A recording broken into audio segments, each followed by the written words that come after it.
Hello बच्चों, कक्षा 10 में पद परिचय व्याकरण का एक पार्ट है जिसको आपको एग्जाम में आएगा आपका।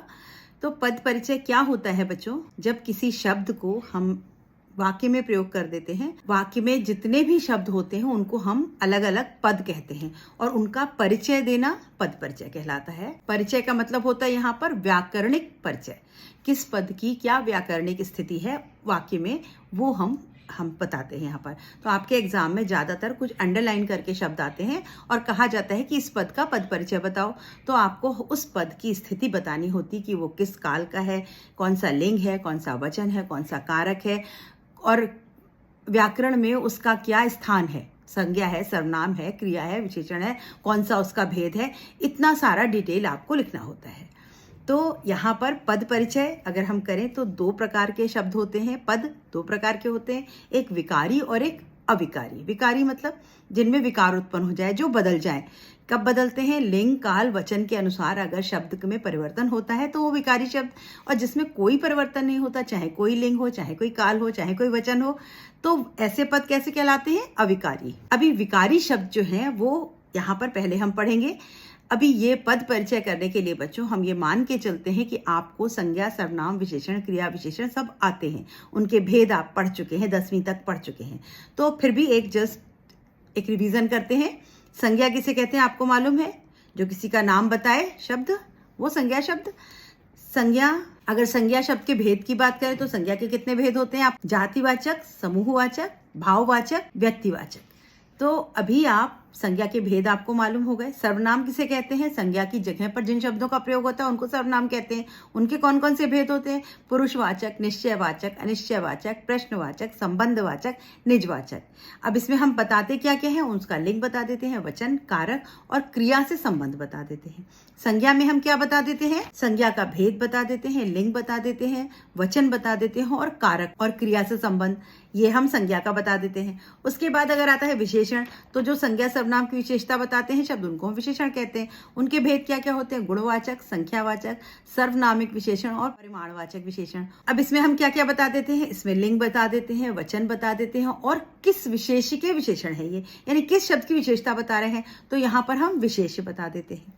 क्रिया, जो शब्द कार्य के बारे में जो शब्द बताते हैं उनको क्रिया शब्द कहते हैं। अभी क्रिया में हम क्या बताएंगे? उनके भेद बता देंगे। क्रिया के भेद कौन कौन से होते हैं? सकर्मक क्रिया, अकर्मक क्रिया। मुख्य क्रिया यही होती है, बाकी तो और भी होती है, प्रेरणार्थक क्रिया वगैरह भी होती है। आप अभी दो ही ध्यान रखिए, सकर्मक और अकर्मक। सकर्मक किसे कहते हैं? जहां पर कर्म का पता चल रहा हो वो सकर्मक, जहां कर्म का पता ना चल रहा हो वो अकर्मक क्रिया। क्रिया में क्या बताते हैं? हम भेद बता देते हैं, लिंग बता देते हैं, वचन बता देते हैं, पुरुष बता देते हैं। पुरुष कितने प्रकार के हैं? उत्तम पुरुष, मध्यम पुरुष, अन्य पुरुष। उत्तम पुरुष मैं, मेरा, मुझे। मध्यम पुरुष तुम, तुम्हारा। हम अन्य पुरुष वे, उनका, ये अन्य पुरुष। तो हम पुरुष बता देते हैं, काल बता देते हैं और वाच्य बता देते हैं। क्रिया में क्या खास बताते हैं? वाच्य। विशेषण में क्या खास बताते हैं? विशेष्य। और बाकी सब में हम लिंग, काल, वचन, कारक बताते हैं। ठीक। क्रिया विशेषण, जो शब्द क्रिया की विशेषता बताएं उनको क्रिया विशेषण कहते हैं। क्रिया विशेषण के भेद कौन कौन से हैं? स्थानवाचक, कालवाचक, रीतिवाचक और परिमाणवाचक। अभी ये भी बच्चों सब आपको याद होना चाहिए, तभी आप कर पाएंगे। तो हम ये मान के चलते हैं कि आपको ये इतना तो आता ही है। तो ये है क्रिया विशेषण। अब उसमें आप उनका भेद लिख देंगे और कौन सी विशेष क्रिया है वो लिख देंगे। अब इसके बाद आते हैं कुछ अविकारी शब्द। अविकारी मतलब जिनमें कोई परिवर्तन नहीं होता, यानी कि अव्यय।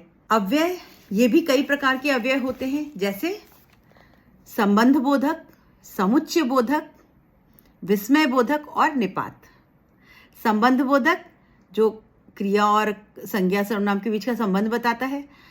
समुच्चय बोधक जो दो शब्दों को, दो वाक्यों को जोड़ने का काम करता है। विस्मय बोधक जिसमें हम भाव पता चलता है, अरे वाह वाह वाह, क्या बात है, ऐसे शब्द विस्मय बोधक। और निपात जिनसे बात पर बल मिलता हो उनको निपात कहते हैं। ये बहुत शॉर्ट में इनका परिचय है। अब आप इनको ही ध्यान में रखते हुए अपने वाक्य में से दिए गए शब्द का पद परिचय करेंगे। जैसे फॉर एग्जाम्पल शब्द है, वाक्य है राम पुस्तक पढ़ता है, तो इस वाक्य में राम और पुस्तक दोनों ही संज्ञा है।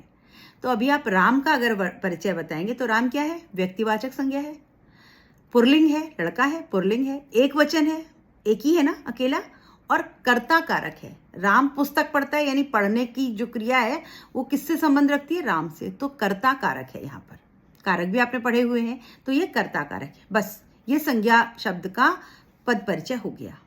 अगर पुस्तक की बात करें तो पुस्तक क्या है? जातिवाचक संज्ञा है, स्त्रीलिंग है, किताब पढ़ी जाती है, किताब खुली है, किताब खुला है नहीं बोलते हम, तो स्त्रीलिंग शब्द है, और एक वचन है, एक ही किताब की बात करी जा रही है। और ये क्या है? क्रिया का लिए कर्म है।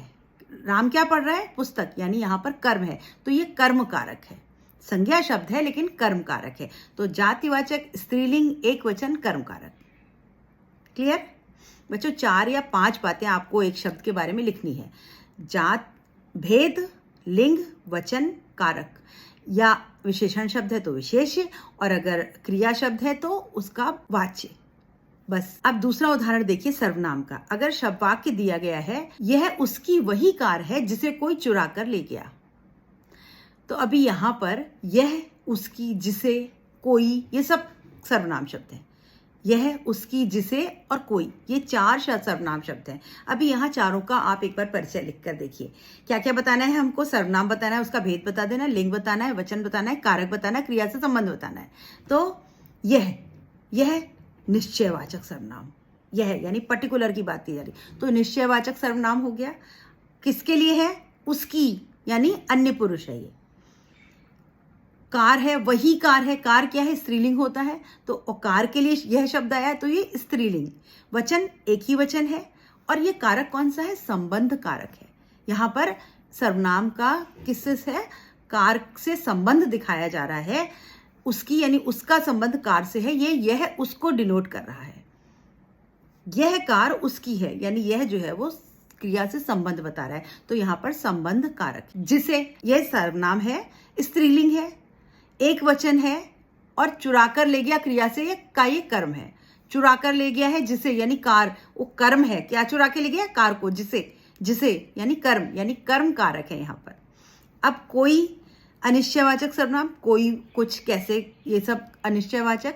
अन्य पुरुष, किसी अन्य पुरुष की बात हो रही है, पुल्लिंग की बात हो रही है, कर्ता कारक है, और चुरा लिया क्रिया का करता है। करता है किसका? चुरा लिया क्रिया का। किसी ने चुरा लिया, किसी ने, कोई आया था, कोई चुरा ले गया, तो क्रिया है चुरा ले गया, उसका संबंध किससे है? इस कर्ता कारक से है, जो जिसको हम कोई कह रहे हैं। यह उसकी कार है जिसे कोई चुरा कर ले गया। तो आपने क्या क्या लिख लिया? सर्वनाम कौन सा उसका भेद है वो लिख दिया, वचन लिख दिया, लिंग लिख दिया, और क्रिया से संबंध लिख दिया। 4 बातें अगर आपने सर्वनाम के बारे में लिख दी तो बहुत हो गया। उसके बाद अगर हम विशेषण शब्द की बात करें तो क्या लिखेंगे? हम विशेषण का प्रकार लिख देंगे, अवस्था लिख देंगे, लिंग वचन लिख देंगे, और विशेष्य लिख देंगे। वाक्य देखिए, वीर राम ने सब राक्षसों का वध कर दिया। तो यहाँ पर विशेषण क्या क्या है? वीर राम, यानी राम की विशेषता वीर, सब राक्षसों का वध कर दिया। तो यहाँ पर राक्षसों का विशेषण क्या है? सब, सारे राक्षस। तो वीर और सब, इन 2 शब्दों का आपको परिचय देना है। वीर क्या है? गुणवाचक विशेषण है, गुण बता रहा है, तो गुणवाचक विशेषण। राम के बारे में आया तो पुल्लिंग है, एक वचन हो गया, और विशेष्य कौन है? राम की विशेषता बता रहा है, तो राम विशेष्य है। बस इतनी बातें आपको लिखनी है। सब संख्यावाचक है, सब है, बहुत सारे हैं, कितने हैं नहीं पता, लेकिन संख्यावाचक है। पुल्लिंग है, बहुवचन है, सब मतलब बहुत सारे यानी बहुवचन है, और राक्षस उसका विशेष, राक्षस की विशेषता बता रहा है, तो राक्षस विशेष है, संख्यावाचक है, और पुल्लिंग है, और बहुवचन है। 4 बातें हो गई। ये हो गया विशेषण, विशेषण का पद परिचय। अब अगर हम क्रिया की बात करें तो क्रिया में हम क्या क्या बता देंगे? कौन सा भेद है उसका, लिंग कौन सा है, वचन कौन सा है, और वाच्य कौन सा है। तो अभी यहाँ वाक्य है, राम ने रावण को मारा, तो यहाँ क्रिया क्या है? मारा क्रिया के बारे में बताएंगे। किसको मारा? रावण को मारा, यानी सकर्मक क्रिया है। क्रिया है, सकर्मक क्रिया है, पुल्लिंग है, और रावण को मारा, एक ही को मारा है, तो एक वचन है। और राम ने मारा, तो राम जो है राम से संबंध है, तो यानी कर्तृवाच्य है। और मारा था भूतकाल है, यहाँ पर आप काल भी बताते हैं। क्रिया में हम काल और वाच्य एक स्पेशल चीज बताते हैं, तो कर्तृवाच्य, भूतकाल, पुल्लिंग, एक वचन, सकर्मक क्रिया। इतनी बात बता दी। दूसरा वाक्य देखिए, मैं सवेरे उठा, उठा क्रिया है, तो अभी क्रिया आपको उठा के बारे में बताना है। तो उठा क्रिया है और अकर्मक क्रिया है। क्या उठा, कोई आंसर नहीं मिल रहा, तो यहाँ पर कर्म नहीं दिया है, तो अकर्मक क्रिया है। मैं उठा, अगर मैं उठी होता तो स्त्रीलिंग हो जाता, तो पुल्लिंग है। मैं अकेला है तो एक वचन हो गया। और मैं मेरे बारे में है, मैं का संबंध क्रिया से है तो कर्तृवाच है। उठा, उठा था भूतकाल। उठ रहा हूं नहीं है, उठता हूं नहीं है, उठूंगा नहीं है, तो भूतकाल।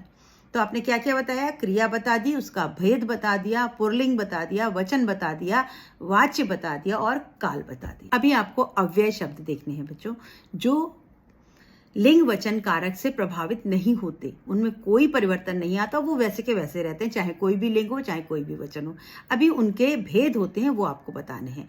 पहला होता है क्रिया विशेषण। जो शब्द क्रिया की विशेषता बताए वो क्रिया विशेषण। लिंग काल वचन से कोई परिवर्तन नहीं होता, लेकिन ये इनके भी भेद होते हैं, रीतिवाचक, स्थानवाचक, कालवाचक, परिमाणवाचक। रीतिकाल, जहाँ कुछ नियम बताया जा रहा हो जो हम रोज कर रहे हों। स्थानवाचक, जहां आपको उस क्रिया के विशेषण से आपको स्थान का पता चले। कालवाचक, समय का पता चले, पुराने समय में अभी हो रहा है, 10 साल पहले हुआ था, 10 साल बाद होगा, तो वो कालवाचक।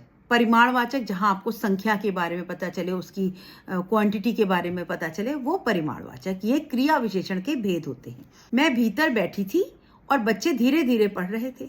अभी बैठी थी क्रिया का विशेषण क्या है, विशेषता कौन बता रहा है, भीतर, यानी मैं अंदर बैठी थी। बैठी थी की विशेषता अंदर, तो भीतर का परिचय देना है, तो भीतर क्या है, क्रिया विशेषण है।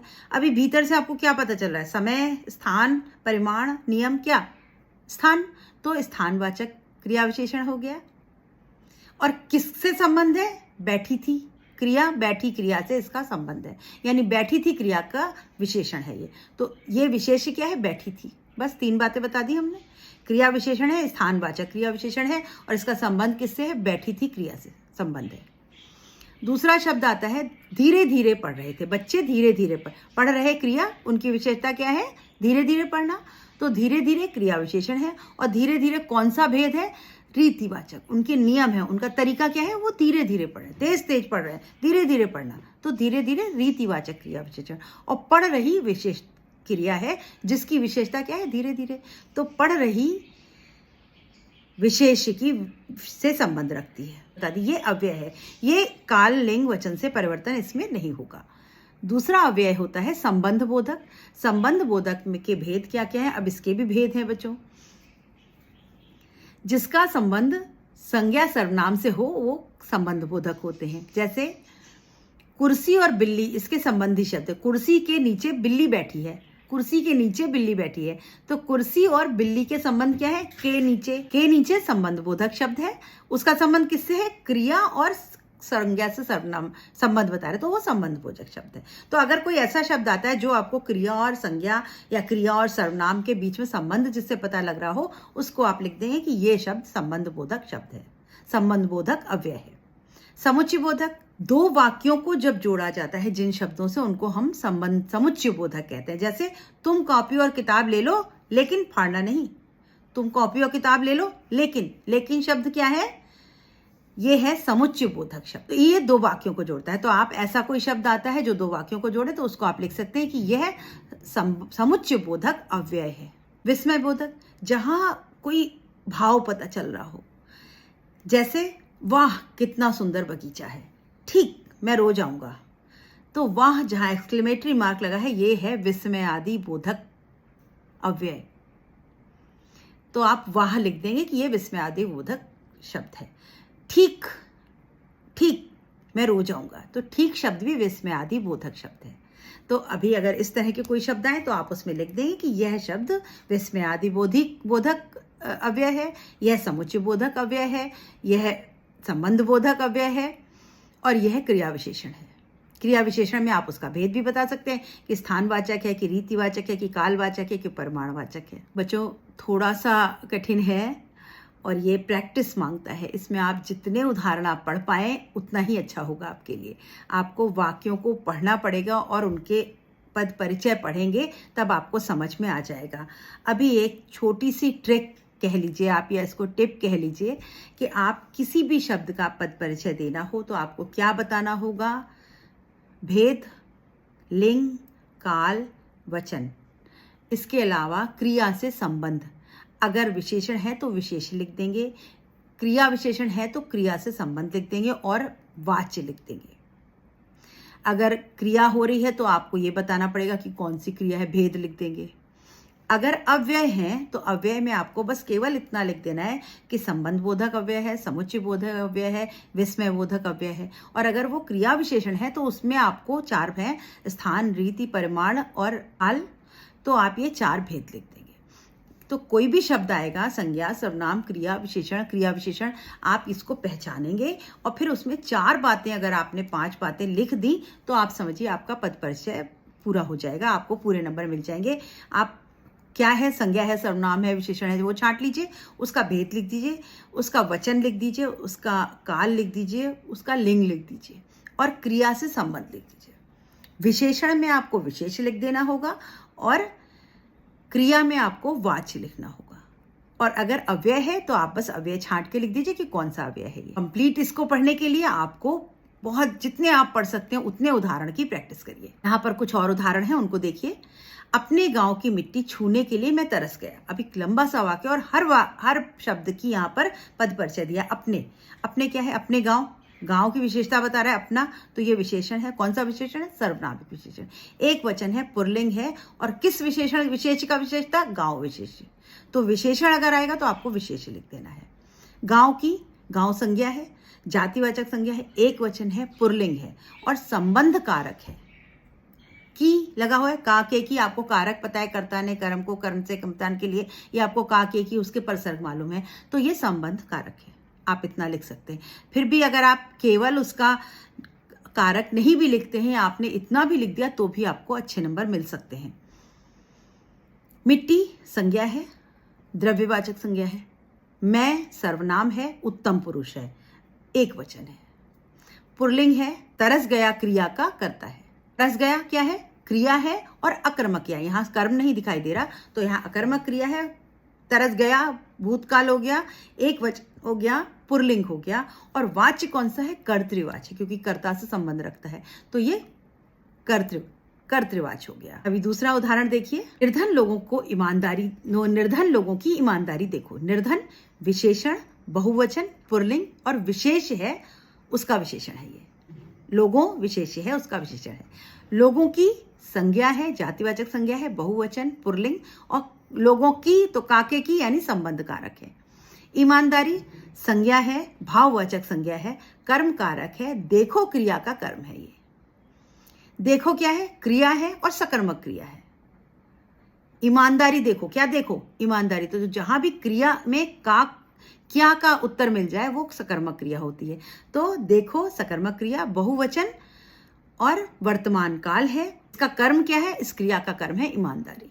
इतना आप इसका परिचय लिख सकते हैं। तीसरा वाक्य है, यह पुस्तक मेरे मित्र की है। यह विशेषण है, सर्वनामिक विशेषण है, एक वचन है, पुस्तक स्त्रीलिंग है। अगर आपको किसी शब्द का लिंग पता करना है, स्त्रीलिंग पुल्लिंग, और आपको समझ नहीं आ रहा तो उसके आगे कोई क्रिया लगा के देखिए। पुस्तक खोल रही हूं मैं, पुस्तक खुली है, पुस्तक पढ़ी गई, पुस्तक पढ़ा गया नहीं बोला जाता, तो पुस्तक स्त्रीलिंग है और पुस्तक विशेष है।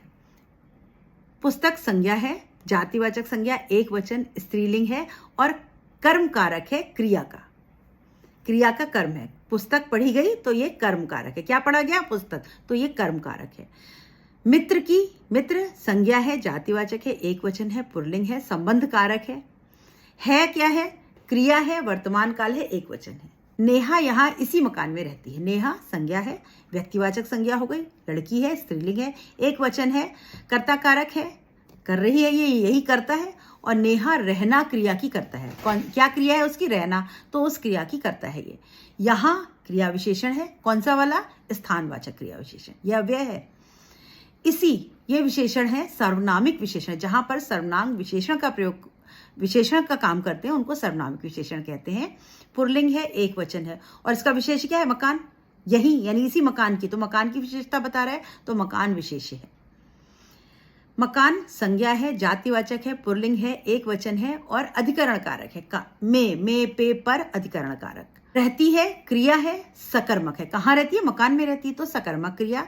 स्त्रीलिंग, एक वचन, अन्य पुरुष, वर्तमान काल, कर्तृवाच, यानी नेहा कर रही है, इसका कर्ता है तो कर्तृवाच।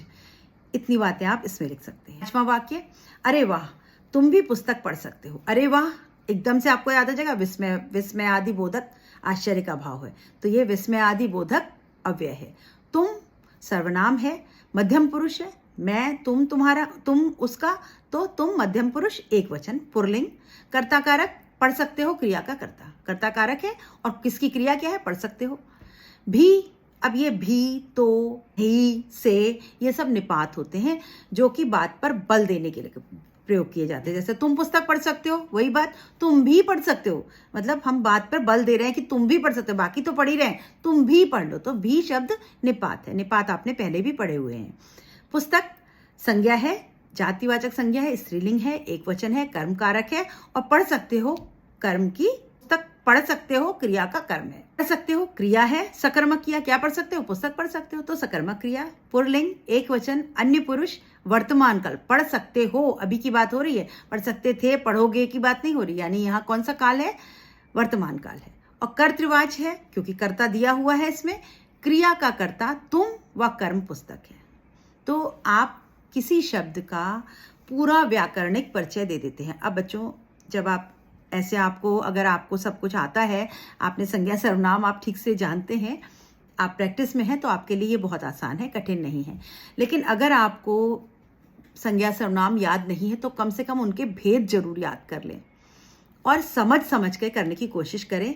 और किसी भी शब्द के बारे में आपको 4 या 5 बातें अगर आपने लिख दी तो आपको नंबर मिलेंगे, पूरे नंबर मिलेंगे। क्या क्या, आप पहले तो आप ये पहचान लें संज्ञा सर्वनाम विशेषण क्या है, फिर उसका भेद क्या है, लिंग काल वचन, ये 3 चीज़ें आप उसमें लिख सकते हैं। और इसके अलावा अगर क्रिया है तो आप उसमें ये लिख देते हैं उसका कर्म क्या है, विशेषण है तो किस विशेष के विशेषण है वो, ये लिख सकते हैं। क्या विशेषण है तो किस क्रिया की विशेषता बता रहा है। अगर उनका थोड़ा सा इस तरह का परिचय दे देंगे तो आपको आपके 4-5 क्वालिटी आप बता पाएंगे, एक शब्द की का परिचय बता पाएंगे। और एक शब्द के लिए आपने 4 या 5 परिचय बता दिए तो आपका काम हो जाएगा। निपात भी, ही, तो, और इस तरह के शब्द जो हैं वो निपात होते हैं, जो शब्दों पर बल देने के लिए प्रयोग करते हैं। उनको हटा देने से वाक्य में कोई खास अर्थ में परिवर्तन नहीं आता, लेकिन उनको लगाने से बात पर बल मिल जाता है, तो ये निपात होते हैं। अभी आपको अव्यय और विकारी और अविकारी ये सारे नाम याद होने चाहिए, सबके भेद याद हो जाने चाहिए, तब आप पद परिचय बहुत आसानी से कर पाएंगे। और संज्ञा किसे कहते हैं, सर्वनाम किसे, ये आपने पढ़ा हुआ है, तो आपके लिए इतना कठिन ये नहीं होगा। तो मैं उम्मीद करती हूँ आपको समझ में आ गया होगा। इसको समझने के लिए और इसको अच्छी परफेक्टली करने के लिए आपको करना क्या है, आप अपनी पुस्तक में किसी भी पुस्तक को उठा करके केवल पद परिचय के उदाहरण पढ़ डालिए, बस। आप जितने भी पढ़ लेंगे उतनी आपकी प्रैक्टिस हो जाएगी। बाय, मिलते हैं अगले वीडियो में।